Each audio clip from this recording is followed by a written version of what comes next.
All right, I want to take a few minutes to talk about a note card system that I recommend you use for research, specifically for your IA, although you can use it for other things too. Let's say you have three sources. All right, you're going to have more than that, but let's just say for simplicity's sake you have three sources. And let's say you have four facts and or quotes from source A. You've read through source A and you've found, you've annotated it. You've read, you've skimmed, you've annotated, and then you think, looking back over it, there are four things that are going to be relevant, either quotes or facts for your paper. And so you should make a separate note card for each fact or quote. And you'll also put, of course, the page reference for the fact. And then the first such card you would label A1. The second such card you would label A2, the third A3, and the fourth A4. A for this particular source, and the number for the number of quotes and or facts. All right. Then let's say you have source B, and for simplicity's sake, let's say the exact same thing, that you have four quotes and or facts after you've done your reading and skimming and annotating, and so you should copy those onto note cards. You'll have B1, B2, B3, and B4. Four different things from source B, each on a separate note card. And then finally, let's take your third source, source C.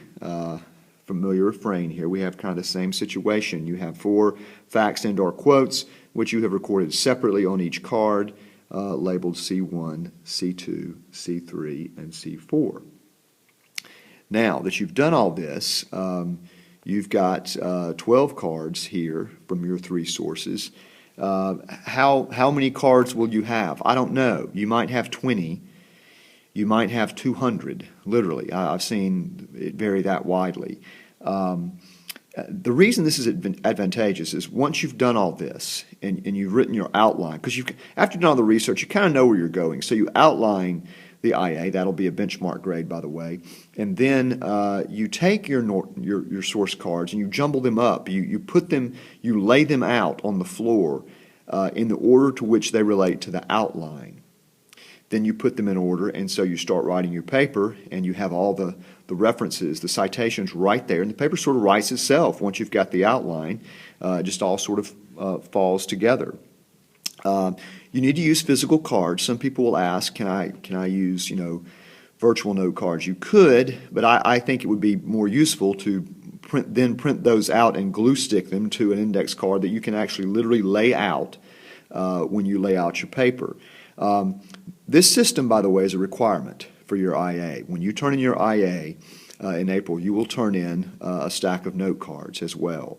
Some students hate this, and you won't do it, and then at the very end you'll reverse engineer note cards for every citation you've made, no more. You can do that. That's the note cards are a benchmark grade. That's not an optimal way to maximize it. But I really urge you to use the system. The first year I required this, I had a number of seniors come to me the next year who said, "Thank God for that system. It really saved me in my EE." They liked it.